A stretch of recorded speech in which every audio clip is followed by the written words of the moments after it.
Simon Danczuk. Thank you, Mrs Main, and let me thank my honourable friend for Erith and Thamesmead for securing this debate. It's a debate that certainly needed to be had. My involvement with the Crown Prosecution Service in recent years has mainly focused on the failure to prosecute child sexual abusers.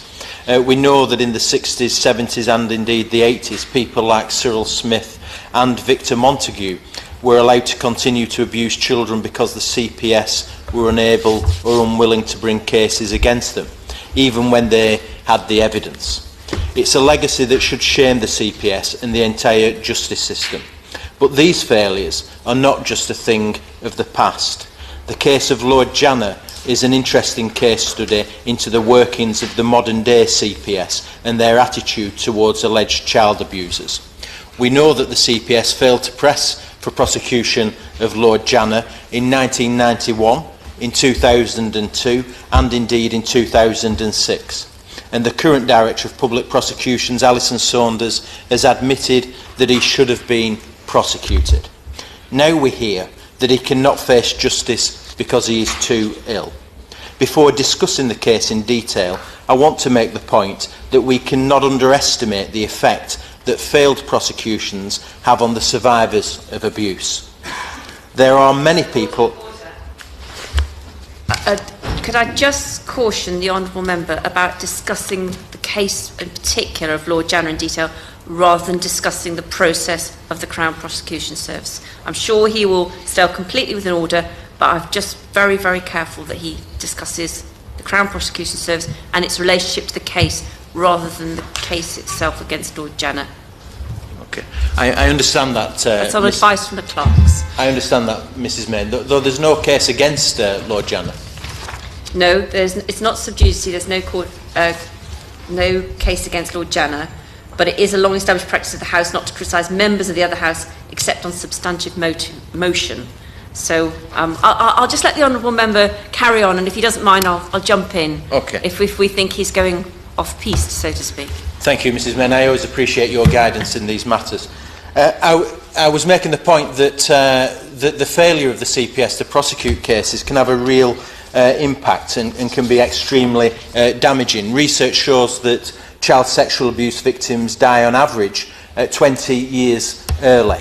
They may commit suicide, they may become alcoholic or drug dependent. They may just struggle to cope with life because of what has been done to them by their abusers.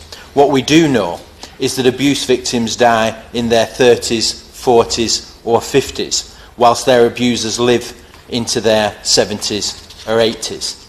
This kind of failing by the CPS also reduces the public's faith in the justice system. It discourages people from reporting child sexual abuse because they think the CPS will say that the victims are unreliable, it is not in the public interest, or, in the case of Lord Janner, that the alleged perpetrator is too ill. Perhaps most importantly, failure by the CPS actually emboldens the perpetrators of child abuse.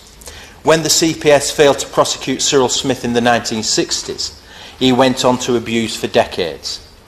And when the CPS failed to prosecute the Rochdale grooming gang in the early 2000s, they carried on raping girl A for years afterwards. Poor white working class boys considered unreliable witnesses in the 1960s in relation to Cyril Smith. Fast forward, poor white working class girls considered unreliable witnesses in the 2000s. Returning to the case of Lord Janner, the shocking thing is that the CPS admits that the witnesses are not unreliable. It admits that Janner should face prosecution, but refuses to bring a case. I know the police are furious about this, and rightly so. Anyone who has heard the accusations would be similarly outraged. I've met with Leicestershire Police and discussed the allegations in some detail. Children being violated, raped and tortured, some in the very building in which we now sit. The official charges are 14 indecent assaults of a male under 16 between 1969 and 1988, 2 indecent assaults between 84 and 88, 4 counts of buggery of a male under 16 between 72 and 87, 2 counts of buggery between 1977 and 1988. My office has spoken to a number of the alleged victims and heard their stories. I cannot overstate the effect that this abuse has had on their lives. So to sum up my speech, I want to make the following points about the case. If Lord Janner really is too ill to face prosecution, then why can't the courts establish this with a fitness to plead process? This would clear up doubts that still linger, for example, why he was still visiting Parliament on official visits after he was declared unfit to face justice. Why is he able to contribute to the law-making process in the House of Lords, but unable to face the law himself? If it is found that he is genuinely too ill to stand trial, then why not conduct a trial of the facts? This would allow the victims to tell their stories and gain some sense of justice. The DPP has said that a trial of the facts would not be in the public interest. Personally, I fail to see how the knowledge that a peer of the realm is a serial child abuser is not in the public interest. Let me finish. Question the honourable gentleman about alleging anything against Lord Janner, Yes.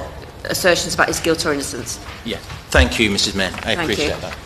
Let me finish by saying this. The Director of Public Prosecutions has said that Lord Janner will not offend again. But, Mrs. Main, the failure to prosecute Lord Janner offends every principle of justice. He may not abuse again, but the legacy of the abuse continues. His victims need the truth and they need to be heard. Thank you very much, Mrs. Main.